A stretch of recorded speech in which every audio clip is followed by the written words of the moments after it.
Hey, what's up everybody? It's Joe. So one of the biggest misconceptions that I see when doing the kettlebell swing is the cue to have limp arms. To me, it's not going to work when you tell someone to have their arms limp, because what they're going to do is they're basically just going to not control their shoulder. You want your arm to be able to flex and extend with the kettlebell swing, your shoulder, but you definitely don't want limp arms, like loose, okay?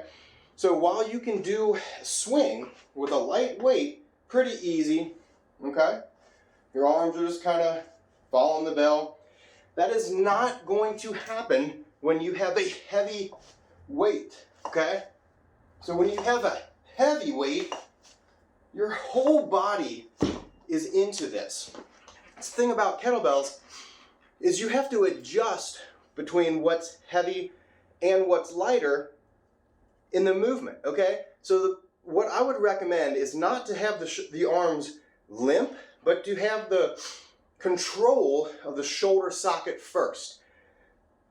Biggest thing to do with that is take your shoulder and pull it downward, okay? So whether your elbows flared out or turned down, like externally rotated, what we want to do is have that shoulder pulled down and not going forward, okay? You're not letting it migrate forward with the weight. So we're keeping that weight controlled.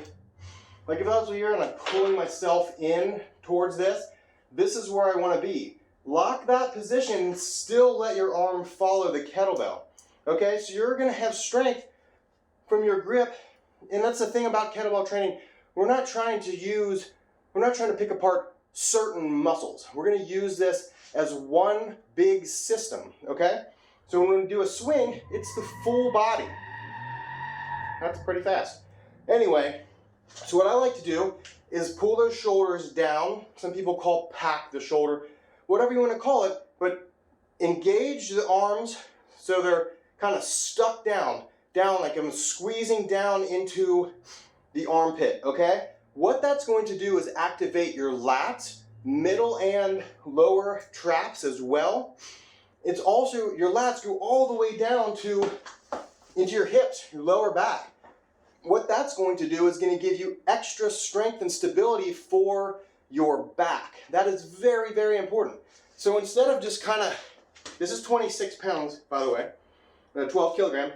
That's a kettlebells for kid bell.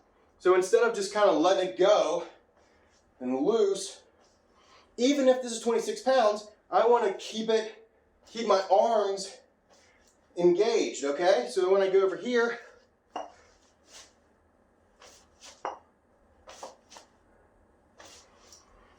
so glutes doing the work, spinal erectors helping stability of the spine, but also your lats on the outside of the spinal erectors down into that musculature as well. It's an extra bit, okay? So you want everything you can to not get injured, right?